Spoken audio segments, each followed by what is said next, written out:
Hello students, आपका स्वागत है। पिछली क्लास में हमने अनुक्रमानुपाती विचरण और व्युत्क्रमानुपाती विचरण ये दोनों को समझे हुए हैं और उसके कुछ क्वेश्चन भी हम सॉल्व कर चुके हैं। आज की क्लास में हम उससे आगे कुछ और क्वेश्चन सॉल्व करेंगे। हमको फर्स्ट क्वेश्चन कहता है, यदि 10 बल्बों को 60 दिन तक प्रतिदिन 4 घंटे जलाने से 80 रुपए का विद्युत व्यय आता है, तो कितने बल्ब 16 दिन तक 3 घंटे प्रतिदिन जलाए जाने पर 40 रुपए का विद्युत व्यय आएगा। ये क्वेश्चन दिया हुआ है। क्वेश्चन में क्या है, टोटल 10 बल्ब हैं, हम 60 दिन तक यूज करते हैं, 60 दिन तक जलाते हैं और रोज 4-4 घंटे जला रहे हैं। तो ऐसा करने से हमें 80 रुपए बिजली का बिल देना पड़ रहा है। ये क्वेश्चन है फर्स्ट कंडीशन। सेकेंड, हमें पूछता है कितने बल्ब को 16 दिन तक रोज 3 घंटे जलाया जाएगा, तो हमें 40 रुपए का बिल देना पड़ेगा। ठीक है, तो स्टार्टिंग जो हमें करनी होती है, हमें उसने कहा है कितने बल्ब जलाए जाने चाहिए। तो स्टार्टिंग में हमें लिखना है कि माना कि हम x बल्ब जलाएंगे, हमको ये इस तरीके से स्टार्ट करना है। तो हमें लिखना है माना कि x बल्ब जलाएंगे। दो कंडीशन या दो स्टेटमेंट अलग अलग दिए हैं। पहले स्टेटमेंट में कहता है कि 10 बल्ब हैं, 60 दिन है, 4 घंटे रोज जला रहे हैं और 80 रुपए का बिल आ रहा है। ये पहली कंडीशन हो गई। और सेकेंड वाले में क्या कहता है, कितने बल्ब, x बल्ब है, 16 दिन है, 3 घंटे रोज जलाना है और 40 रुपए का बिल आ रहा है। ये उसका सेकेंड कंडीशन हो गया।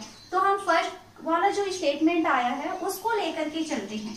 तो पहले वाले कथन में कहता है बल्बों की संख्या कितनी है, 10। तो 10 बल्ब हैं और क्या हो रहा है, 60 दिन तक रोज 4 घंटे जलाते हैं। तो 60 दिन तक कितने घंटे, 4 घंटे हम जला रहे हैं, तो हमें 80 रुपए का बिल देना होता है, 80 रुपए व्यय होता है। ओके, ये हमको पहला कहा है। तो यहाँ देखिए टोटल 10 बल्ब हैं, 4-4 घंटे 60 दिन तक जल रहा है। तो पहले हम ये देखें कि टोटल बिजली कितने घंटे की खपत हुई है। तो यहाँ पर हम लेते हैं कुल खपत या कुल कितने समय तक वो बिजली जो है वो जली है, बल्ब कितने घंटे जले। तो यहाँ देखिए 60 दिन तक जले हैं, कितने घंटे जले हैं रोज, 4 घंटे। और कितने बल्ब थे, तो यहाँ पर 10 बल्ब थे। ओके, तो 6 और 4 24, 2400 घंटे की खपत हुई है। 2400 घंटे तक बल्ब जला है। अगर हम एक बल्ब कहें तो एक बल्ब को हम 2400 घंटे तक जलाए होते तो हमें 80 रुपए का बिल देना होता। तो 2400 घंटे में हमें देना पड़ रहा है 80 रुपए। ये पहली जो स्टेटमेंट दिया हुआ था। सेकेंड स्टेटमेंट को हम लेते हैं। हम सेकेंड स्टेटमेंट में हमें कहा था कितने बल्ब, तो हम मान लेते हैं x बल्ब। x बल्ब कितने दिन, 16 दिन। तो x बल्ब 16 दिन तक हम जलाएंगे और रोज 3 घंटे हम जलाएंगे, 3 घंटे प्रतिदिन। तो इस तरीके से हम जलाते हैं। तो हमें क्या कहता है, 40 रुपए का विद्युत व्यय होता है। तो हमें देना पड़ेगा 40 रुपए। क्वेश्चन को देख करके हमें क्या क्या जानकारी मिल रही है उसको हमको लाइन से लिखना होता है। अब देखिए x बल्ब है, 16 दिन तक रोज 3-3 घंटे जला रहे हैं, तो कुल कितने घंटे बिजली की खपत हुई है ये हमें पता करना पड़ेगा। तो कुल खपत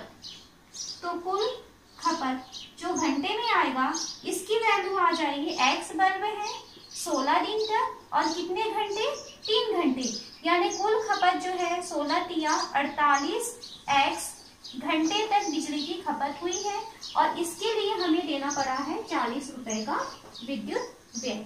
अब हम ये चेक करें कि ये अनुक्रमानुपाती है या व्युत्क्रमानुपाती है। तो सीधा हम सिंपल सोचिए कि अगर हम ज्यादा बिजली जलाएंगे तो हमें ज्यादा बिल देना पड़ता है और यदि हम कम बिजली जलाएंगे तो हमें कम पैसा देना पड़ेगा। यानी अगर एक राशि की मान को यानी बिजली की खपत को हम बढ़ा देंगे तो हमें उसका बिल जो है वो ज्यादा देना है, और पहली राशि की मान को, बिजली की खपत को यदि हम कम कर देते हैं तो हमें कम पैसा देना पड़ रहा है। तो क्या हो रहा है, यहाँ पर सीधा असर हो रहा है कि एक राशि का मान बढ़ता है तो दूसरी राशि बढ़ जाती है और एक राशि का मान कम होता है तो दूसरी राशि कम हो जाती है। तो ये कैसा है, तो हमें यहाँ लिखना है यह अनुक्रमानुपाती है, अनुक्रमानुपाती विचलन है। ये हमको क्वेश्चन को देख करके समझना है कि अनुक्रमानुपाती है या व्युत्क्रमानुपाती है। अब इसमें आपको हम पिछली क्लास में हमने पढ़ा हुआ था कि अगर अनुक्रमानुपाती विचलन होता है तब हमको क्या करना है, उसको सीधे सीधे लेना है। कैसे लेना होता है, देखिए यहाँ पर दो राशियां हैं, एक तो है बिजली की खपत और दूसरी राशि हो रही है व्यय, या जिसको हम कह सकते हैं उसका बिल। तो दो राशियां आती हैं, कौन कौन सी, बिजली की खपत, बिजली की खपत ये फर्स्ट है, और दूसरी चीज आ रही है, यहाँ पे मैं इक्वल कर रही हूँ, यहाँ पर हम ले लेते हैं बिल, रुपए में जो हमको उसका व्यय देना होता है। यदि अनुक्रमानुपाती है तो ध्यान रखना है आपको, कैसे लिखना है, 1 2। अगर हम इधर 1 2 लिख रहे हैं, देन यहाँ पे समानुपात का निशान लगा करके यहाँ पर भी आपको 1 और 2 ही लिखना है। ये चीज आपको ध्यान देना कि अगर अनुक्रमानुपाती है तो यहाँ 1 2 लिखेंगे तो यहाँ पर भी आपको 1 2 लिखना होता है। यदि यही चीज व्युत्क्रमानुपाती होता तो क्या करते हैं, ये 1 2 लिखेंगे तो यहाँ पर आपको 2 और 1 उल्टा करके लिखना होता है व्युत्क्रमानुपाती में। तो ये क्वेश्चन हमारा अनुक्रमानुपाती है, इसलिए हम जैसा सीरियल यहाँ ले रहे हैं वही सीरियल हमको यहाँ देना है। तो बिजली की खपत 1 वाले में बिजली की खपत कितनी आई थी, 2400, तो यहाँ पे हम 2400 लिख लेते हैं। अनुपात का निशान 2, तो बिजली की खपत 2 यानी सेकंड कंडीशन में, तो बिजली की खपत देखिए सेकंड में कितना घंटे आया था, 48x। फिर समानुपात का निशान, ये है बिल रुपए में जो हमको चुकाना पड़ रहा है। तो फर्स्ट में, यहाँ फर्स्ट लिखा है, तो पहले नंबर में हमें कितना बिल चुकाना पड़ा था, 80 रुपए, तो यहाँ 80 को पहले लिखेंगे, और सेकेंड नंबर में हमें कितना बिल चुकाना पड़ा है, 40, तो 40 को हम बाद में लिखेंगे। इस तरीके से हम यहाँ पे अपने क्वेश्चन में मान को रख देते हैं। अब सॉल्व करें इसे, तो 2400 अनुपात का मतलब होता है बटे, तो देखिए क्या हो जाएगा, 2400 बटे 48x बराबर 80 बटे 40। हमें किसकी वैल्यू चाहिए, हमें x की वैल्यू चाहिए, क्योंकि बल्ब की जो संख्या है वो x है, तो x की वैल्यू चाहिए। तो देखिए इन दोनों को यदि हम गुणा करते हैं तो क्या हो जाएगा, 48x गुणा 80 बराबर, तिर्यक गुणा से ये कितना हो जाएगा, 2400 गुणा 40। तो यहाँ x की वैल्यू चाहिए तो x को यही छोड़ दें और बाकी चीजों को हम उधर पक्षांतर कर देते हैं। तो यहाँ देखिए x की वैल्यू हो जाएगी 2400 गुणा 40 पहले से है, 2400 गुणा 40, और बटे में जाएगा 48 और 80, तो 48 और 80 ये दोनों नीचे चले गए, कैंसिल करें तो यहाँ 40 एक बार, 40 दूनी 80 ये हो गया, और यहाँ से 12 चौक 48 और 12 दूनी 24 और 0 और 0 ये हो गया। 2 से कटेगा एक बार, 2 से कटेगा 100 बार, और ये 4 से कटेगा एक बार, और 25 चौक 100 होता है, तो ये हो गया 25 बार। तो x की वैल्यू कितनी आ रही है, x की वैल्यू आ रही है 25, और x क्या था, x था बल्बों की संख्या, यानी हम यदि 25 बल्ब हैं, 25 बल्ब को रोज 3 घंटे तक प्रतिदिन 16 रोज 3 घंटे तक 16 दिन तक जलाएं, तब हमें कितना बिल देना पड़ेगा, 40 रुपए का बिल देना पड़ेगा। इस तरीके से हमको ये सॉल्व करना है। नेक्स्ट हम क्वेश्चन लेते हैं, हमें दिया हुआ है किसी कैंप में 120 सैनिकों के लिए 60 दिन तक की खाद्य सामग्री थी। यदि 40 दिन बाद 40 सैनिक अन्यत्र चले गए तो शेष खाद्य सामग्री बचे हुए सैनिकों के लिए कितने दिन चलेगी। तो क्वेश्चन में है कि 120 सैनिक हैं, उनके लिए 60 दिन तक की खाद्य सामग्री थी। ठीक है, ये हमारा स्टार्टिंग क्वेश्चन है। तो टोटल हमें दिया है 120 सैनिकों के लिए कितने दिन का खाद्य सामग्री था, 60 दिन की सामग्री है। इस तरीके से लिख लेते हैं। तो अगर 120 सैनिक हैं, उनके लिए 60 दिन की खाद्य सामग्री थी। फिर क्वेश्चन में कहता है 40 दिन बाद 40 सैनिक अन्यत्र चले गए, तो 40 दिन बाद 120 सैनिक यदि थे और 60 दिन के टोटल उनके पास सामग्री थी, उस 60 दिन की सामग्री में 40 दिन तक उन्होंने 40 दिन की सामग्री यूज कर ली।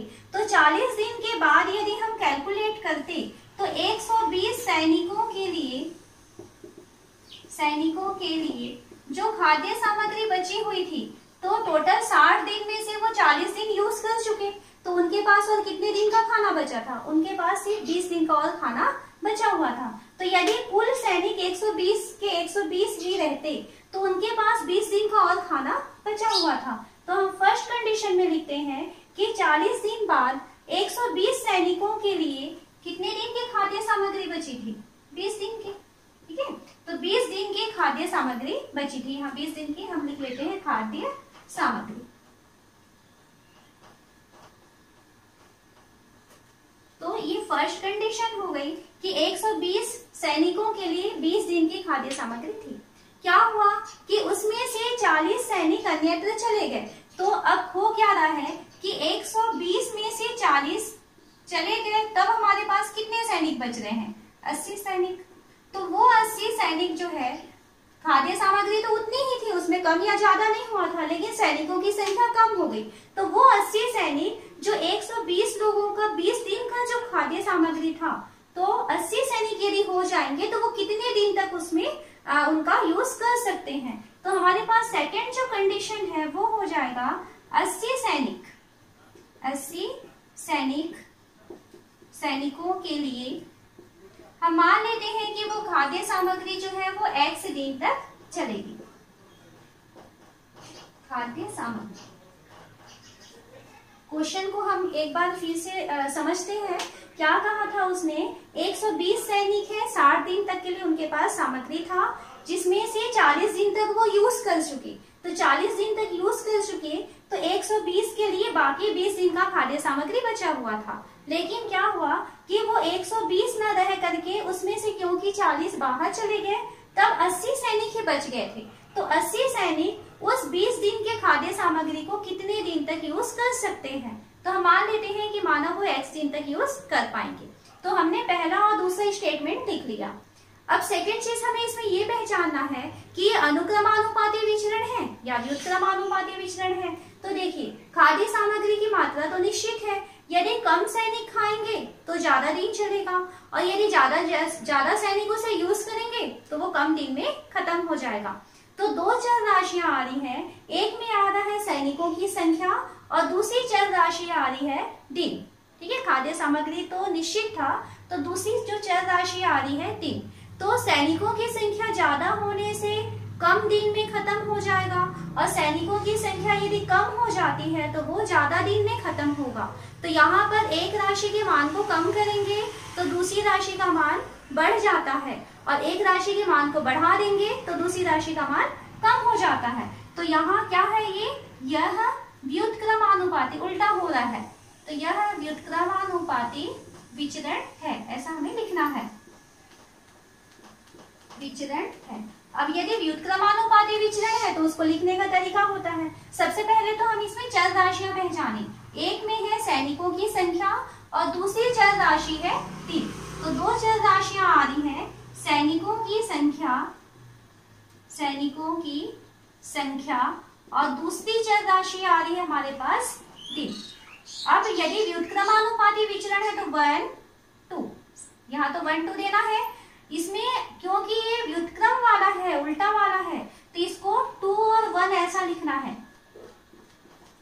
ओके, व्युत्क्रमानुपाती में 1 2 लिखते हैं, तो यहाँ पर 2 1 लिखना है, ये चीज ध्यान रखना है। अब इसकी वैल्यू रखते हैं। सैनिकों की संख्या 1 नंबर में सैनिक की संख्या कितनी थी? तो 1 नंबर में सैनिक की संख्या थी 120। 2 नंबर में सैनिक की संख्या कितनी थी? ये देखिए 2 सेकंड कंडीशन, उसमें सैनिक की संख्या थी 80। फिर समानुपात का निशान लगाएंगे। सेकंड नंबर में दिन कितने थे? तो सेकंड बार में जो दिन था, ये सेकंड वाली लाइन है, तो सेकंड में दिन था x और अनुपात फर्स्ट में दिन था 20। इस तरीके से इसकी वैल्यूज को रख लेते हैं। अब इसे सॉल्व करें तो ये हो जाएगा 120/80 बराबर x बटे 20। हमें x की वैल्यू चाहिए, तो x की वैल्यू चाहिए तो यहाँ पे पक्षांतर करें इसे, तो ये x का मान हो जाएगा 120 गुणा 20 और बटे में आ जाएगा 80। कैंसिल करते हैं तो 20 से एक बार और 20 से 4 बार, ये 4 से एक बार कटेगा और 4 तिया 12, 4 से 0। तो क्या मिला हमें? x का मान मिला है 30। ठीक है, तो x क्या था, तो x था दिनों की संख्या, यानी 40 सैनिक अगर अन्यत्र चले जाते हैं तो वो जो खाद्य सामग्री बची हुई थी वो बचे हुए सैनिकों के लिए 30 दिन के लिए वो पर्याप्त थी। नेक्स्ट क्वेश्चन है, किसी काम को पूरा करने में 15 व्यक्तियों को 16 दिन लगते हैं, कितने व्यक्ति उस काम के चौथाई भाग को 15 दिन में पूरा कर सकेंगे, ये हमको क्वेश्चन दिया हुआ है। तो हमें कहा है कितने व्यक्ति, तो कितने व्यक्ति, तो स्टार्टिंग में हम मान लेते हैं कि माना x व्यक्ति उस काम को 15 दिन में पूरा कर लेंगे। तो स्टार्टिंग में हम मान लेते हैं माना x व्यक्ति 15 दिन में पूरा कर लेंगे। ये हम स्टार्टिंग में x कर लिए। उसके बाद में हमारे पास दो सिचुएशंस हैं, दो कंडीशन है। पहले जो स्टेटमेंट कहा है तो क्या कहता है, 15 व्यक्ति हैं, 16 दिन है और 16 दिन में वो क्या कर रहे हैं, एक काम कर रहे हैं। तो उसको हम जमा के लिखते हैं 15 व्यक्ति एक काम को कितने दिन में कर रहे हैं, 16 दिन में कर रहे हैं। ओके, ये पहला उसका स्टेटमेंट हो गया। लेकिन जब हम सेकंड स्टेटमेंट इसका पढ़ते हैं तो सेकंड स्टेटमेंट में उसने कहा है कितने व्यक्ति उस काम के चौथाई भाग को, यहाँ पर हमें ध्यान देना है। जब पहला स्टेटमेंट उसने दिया था तो उसने कहा था पूरा एक काम को वो 16 दिन में करते हैं, जबकि सेकंड बार में जब वो पूछ रहा है तब वो सिर्फ चौथाई हिस्से के काम के बारे में ही पूछ रहा है। तो यहाँ जो काम है उसे हमको क्या करना है, जो पहले एक काम दिया था उसे हमें करना पड़ेगा चौथाई काम, क्योंकि चौथाई काम के बारे में उसने सेकंड ऑप्शन में या सेकंड जो इसका स्टेटमेंट है उसमें उसने चौथाई काम के बारे में पूछा है। तो हमको जो स्टार्टिंग में जो उसने एक काम कहा था उसे हम चौथाई काम में चेंज कर लेते हैं। अब देखिए कैसा होगा, 15 व्यक्ति एक काम को 16 दिन में करते हैं। तो जब वो एक काम को 16 दिन में करते हैं तो 1/4 यानी 1/4 काम को वो कितने दिन में करेंगे, तो 1/4 काम को वो 16/4 दिन में करेंगे। ठीक है, एक काम 16 दिन था तो 1/4 काम यानी चौथाई काम 16/4 दिन, यानी कितना दिन लगेगा उनको, 4 दिन में वो कर पाएंगे। ये हमारा फर्स्ट स्टेटमेंट हो गया। ओके, अब हम सेकंड स्टेटमेंट में जाते हैं। तो सेकंड उसने कहा है कितने व्यक्ति उस काम के चौथाई भाग को 15 दिन में पूरा कर सकते हैं। तो हमने क्या माना है, कितने व्यक्ति, x व्यक्ति। तो x व्यक्ति उस काम के चौथाई भाग को यानी 1/4 काम को कितने दिन में करने वाले हैं, 15 दिन में। इस तरीके से आपको जमाना है, क्योंकि उसने जब आंसर पूछा था तो आंसर में उसने 1/4 काम यानी चौथाई काम के बारे में कहा था। तो हमको जो पहला स्टेटमेंट दिया हुआ था, पहले स्टेटमेंट में भी हमको 1/4 काम के लिए ही हमको वैल्यू को निकालनी पड़ेगी। अब देखिए, हमें अब ये चेक करना है कि ये अनुक्रमानुपाती विचरण है या व्युत्क्रमानुपाती विचरण है। अब एक निश्चित काम है, उस निश्चित काम को यदि ज्यादा व्यक्ति करेंगे तो वो कम दिन में खत्म हो जाएगा, और यदि कम व्यक्ति करेंगे तो वो ज्यादा दिन में खत्म होगा। यानी व्यक्तियों की संख्या बढ़ाने से दिनों की संख्या कम हो जाएगी, और व्यक्तियों की संख्या यदि हम कम कर देंगे तो दिनों की संख्या बढ़ जाएगी। तो कैसा होगा ये, यह व्युत्क्रमानुपाती विचरण होगा, व्युत्क्रमानुपाती, क्योंकि यहाँ पर उल्टा असर हो रहा है ना, एक को बढ़ाते हैं तो दूसरा कम हो जाता है। तो ये व्युत्क्रमानुपाती विचरण है। अब व्युत्क्रमानुपाती विचरण है तो इसको किस तरीके से जमाएंगे, हमारे पास दो चर राशियां हैं, व्यक्तियों की संख्या और दूसरी चर राशि है दिनों की संख्या। तो एक तरफ हम लिख लेते हैं व्यक्ति या व्यक्तियों की संख्या लिख लें, तो व्यक्तियों की संख्या, और दूसरी तरफ हम लिख लेते हैं दिन, और यहाँ पे बीच में समानुपात का निशान लगाते हैं। व्यक्तियों की संख्या की तरफ 1 और 2 ऐसा लिखेंगे, और समानुपात के नीचे समानुपात लगाएंगे। क्योंकि ये व्युत्क्रमानुपाती है तो यहाँ पर हमें क्या लिखना है, उल्टा लिखना है, 1 2 नहीं लिखेंगे, यहाँ क्या लिखेंगे 2 और 1, इस तरीके से हमें लिखना है। अब वैल्यू रखिए, फर्स्ट वाले में व्यक्तियों की संख्या, तो फर्स्ट में व्यक्तियों की संख्या कितनी है, 15 है। फिर सेकेंड नंबर में व्यक्तियों की संख्या कितनी है, x है। ओके, और ये समानुपात का निशान है। सेकेंड नंबर में दिन कितने हैं, तो ये सेकेंड लाइन है, सेकेंड लाइन में आ रहा था 15 दिन, और फर्स्ट लाइन में दिन कितने हैं, तो फर्स्ट वाली लाइन में दिन 4 दिन आया था, इसको नहीं लेना है, नीचे 4 को लेना है, तो ये हो जाएगा 4। इस तरीके से वैल्यू रखिए। अब इसको हम सॉल्व करते हैं, तो ये हो जाएगा 15 बटे x बराबर 15/4। हमें x की वैल्यू चाहिए, तो यहाँ से टीडीएफ गुणा करें तो 15x का मान हो जाएगा 15 गुणा 4 और x का मान यहाँ से हो जाएगा 15 गुणा 4/15। दोनों कैंसिल हो गए। देन हमें x की वैल्यू मिल गई है 4। यानी वो जो काम है जिसे 15 दिन में करना है, तो 4 व्यक्ति उस काम को 15 दिन में, उस काम के चौथाई को 15 दिन में कर पाएंगे। नेक्स्ट क्वेश्चन है, यदि 11 मकड़ियां 11 दिनों में 11 जाले बनाती हैं, तो बताइए एक मकड़ी एक जाल बनाने में कितने दिन लेगी। ये हमको क्वेश्चन दिया हुआ है। तो यहाँ देखिए क्या क्या चीज दिया है। 11 मकड़ियां हैं, 11 दिन में 11 जाले बनाती हैं। ओके, और सेकेंड बार में हमें कहा है एक मकड़ी एक जाल बनाने में कितने दिन लेगी। तो कितने दिन लेगी, यानी हम स्टार्टिंग में इसे मान लेते हैं कि माना वो x दिन का समय लेगी। तो स्टार्टिंग में हमें लिखना है माना x दिन लगेंगे, इस तरीके से लिख लेते हैं। अब क्वेश्चन की स्टेटमेंट को हम फर्स्ट वाली स्टेटमेंट को 1 करके लिखते हैं। क्या दिया है, 11 मकड़ियां 11 दिनों में 11 जाले बनाती हैं। तो यहाँ देखिए जब हम इसे अरेंज करेंगे तो हमें दिनों की संख्या उसने पूछा है। तो दिनों की संख्या पूछा है तो फर्स्ट वाला जो सीरियल है वो कैसे चेंज होगा, देखिए 11 मकड़ियां, हम यहाँ लिखेंगे 11 जाले, इसको पहले लिखेंगे 11 जाले 11 दिन में बनाती हैं, इस तरीके से लिखेंगे। क्योंकि हमको लास्ट में उसने दिन की संख्या पूछा है तो हमको दिन को लास्ट में रखना है। ओके, तो अब देखिए हमें जब उसने पूछा तो एक जाल के बारे में पूछा है, जबकि क्वेश्चन में उसने क्या दिया था, 11 जालों के बारे में दिया था। तो क्योंकि हमें एक के बारे में पूछा है तो पहला जो स्टेटमेंट आया है उस पहले स्टेटमेंट में हमें क्या करना है, एक बनाना है। तो 11 जाले जब वो 11 दिन में बनाती है तो एक जाले कितने दिन में बनाएगी, तो एक जाले को वो 11/11 दिन में बनाएगी, यानी कि कटेगा ये, तो एक जाले को वो एक दिन में बनाती है। हमें क्वेश्चन में जो अनुपात कहता है जैसा पूछा है, जैसे यहाँ पे एक जाल के बारे में पूछा है, जबकि क्वेश्चन जब स्टार्टिंग किया था तो वो 11 जालों के बारे में ही बताया था। तो हमें इन दोनों को समान करना पड़ता है, जो लास्ट में जो पूछा है उसी के बराबर हमको यहाँ पर उसको चेंज करना है। तो 11 मकड़ियां हैं और एक जाल को वो एक दिन में बनाएंगी। दो चर राशियां लाएंगे हम, मकड़ियों की संख्या और दिनों की संख्या। अब हम सेकेंड स्टेटमेंट में आते हैं। सेकेंड स्टेटमेंट में उसने कहा था कि एक मकड़ी, तो यहाँ लिखते हैं एक मकड़ी एक जाल कितने दिन में बनाएगी, तो हम यहाँ पे मान लेते हैं कि वो x दिन में बनाती है। तो चर राशि है मकड़ी की संख्या और दिन की संख्या।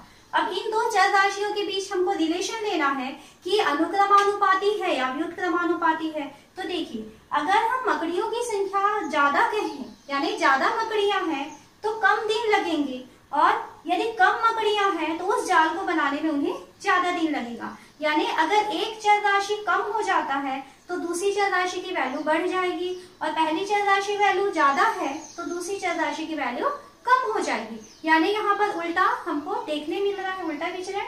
तो यहाँ हमें लिखना पड़ेगा यह व्युत्क्रमानुपाती